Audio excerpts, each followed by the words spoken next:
حبيت اشارككم النهارده طريقة عمل السمك المقلي اللي انا بعمله. طريقة سهلة وبسيطة وهي مختلفة شوية عن اللي انتوا بتشوفوه، بس هي طريقة بجد تحفة وطعمها بيطلع خطير.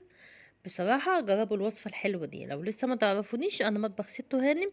يلا نبتدي الوصفة بتاعتنا، بس قبل ما نبتدي نصلي على سيدنا محمد ونقول بسم الله. طبعا مش هقدر اكلمكم واقول لكم على فوائد السمك المكرونة.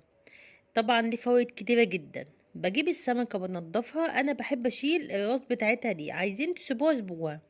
طيب التتبيلة بتاعت النهاردة ازاي؟ انا بعمل تتبيلة ممكن تكون عليكم مختلفة شوية، بس صدقوني احلى من بتاعة المحلات كمان. بجيب توم، بحط فيه معلقة كمون، يعني هات التوم على قد السمك بتاعك. توم، كمون، فلفل، ملح، شطة. دي المكونات الأربعة بتوعي اللي أنا بستعملها للسمك المقلي بتاعي كله. صدقوني الوصفة بجد بتطلع رهيبة، وبتطلع أحلى وأطعم وألذ من بتاعة المحلات. إيه، مش قادرة أقول لكم ريحة السمك بتبقى عاملة ازاي. طبعا الكمون بينقل السمك في حتة تانية بالذات المقلي. طبعا ولازم توم، حطي توم كده توصي بالتوم في السمك. اهم حاجة السمك يبقى نضيف، السمكة بتاعتك تجيبيها طازة عشان تاكلي سمك مقلي حلو. سمكة تبقى طازة، غسلها كويس بالملح وعصرة ليمون كده. يعني اغسلي بالملح وعصرة ليمون، وسيبيها بقى ايه كده في التتبيلة شوية، بتطلع خطيرة. وجنبه كمان دلوقتي سيبته في التتبيلة وهعمل شوية رز كده، بني، بس هو مش غامق، بس هو بني. تمام. جبت بصلة، حطيتها على النار كده بحبة زيت، وسبتها لما تاخد لون غامق شوية. اللون غامق مش اللي هي تبقى محروقة يعني، ولا هي بصلة اللي هي صيادية. تمام، في النص كده. اغمقت شوية وبعدين حطيت شوية فلفل، شوية ملح، شوية كركم، وحبة كمون، سنة كمون بسيطة. قلبت كل دول ورفعتها، سبتها بقى على النار، الرز يتشرب كده براحته، وغطيت كده عليه وسبته يتشرب براحته خالص، وقمت موطيه عليه البوتاجاز. وتاكلي اطعم واحلى رز جنب السمك. قد ايه بيطلع لذيذ، بيطلع كده تحسي ان السمك الرز مسكر. انا اكتر يعني حبيت اقول لكم ان هو اكتر حاجة اللي هو الرز مسكر اكتر، تشبيه للرز ده. طريقته سهلة وبسيطة كده. انا خلصت رز سبته بقى خالص لحد ما يتشرب، وبدأت اعمل في السمك بتاعي. طبعا انا بحب احط في يعني السمكتين مع بعض، ما تبقاش واحدة واحدة، لا. يعني لما بيجي من عند الراجل بتاع السمك والاقي الديل بتاعه متشال ببقى متضايقة بصراحة. نفس التدقيق بتاع اللي هو البربوني بالظبط. بحط واحدة في وش واحدة، يعني تبقى ظهرها بره ووشها الاتنين اللي هي البطن جوه.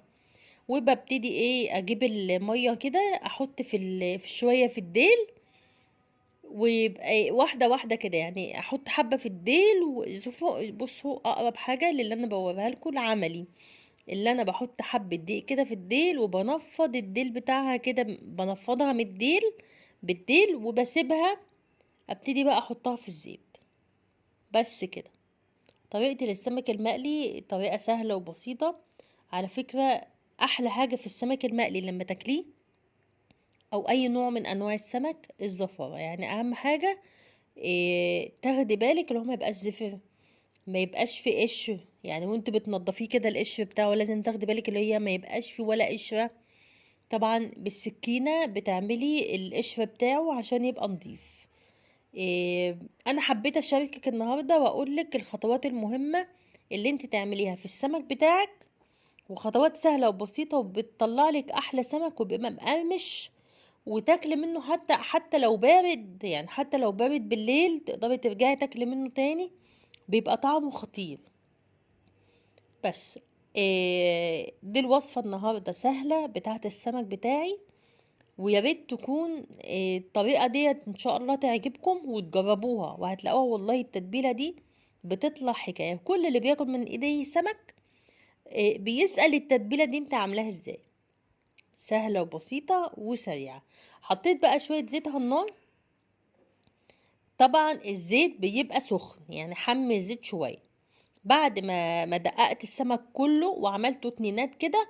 انت لو عايزه تعمليه وحيد ومش عارفه تعمليه اتنينات براحتك، بس هو طبعا احسن حاجه ليه اللي انت تعمليه اتنينات. خدي بالك السمك المكرونه ده بالذات لازم تسخني الزيت، يعني تخلي الزيت سخن، بمعنى ان انت تحطي السمكه بتاخد الصدمه بتاعتها وبتقلبيها. طيب لو ما سخناش الزيت، انا بحب اقولك المعلومات كلها اللي انت لو وقعت فيها تبقى اخده بالك، اللي هي لا مش هقع فيها.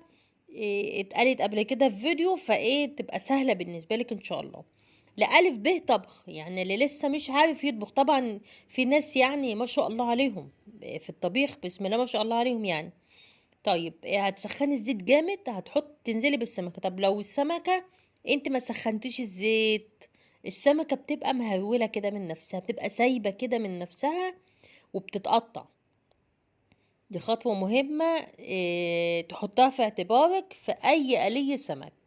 وما توطيش النار عليه، السمك اصلا ما بياخدش سوى. يعني اوعي تفكري ان انت توطي النار على السمك، لا خالص. السمك بتاعك ما بياخدش سوى. السمك يا دوبك دقايق على النار، بس دقايق دي تاخدي بالك اللي هو يبقى مقرمش ومظبوط في السوي بتاعه. طبعا دي سمكة صغيرة غير السمك اللي بيبقى كبير.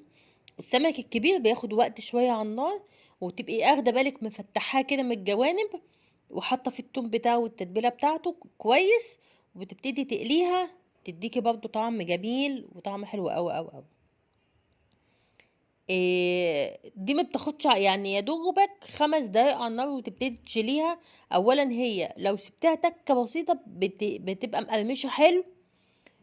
لو طلعتيها بدري بتبقى طريه، فلازم تاخدي بالك من السوي بتاعها. هتاكلي اطعم سمك مكرونه في حياتك. تتبيله تحفه وبسيطه وسهله.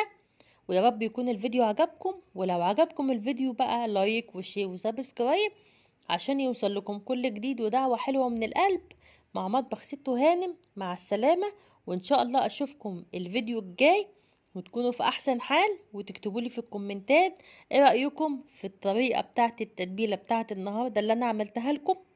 طريقة سهلة وبسيطة وبألف هنا. مع السلامة.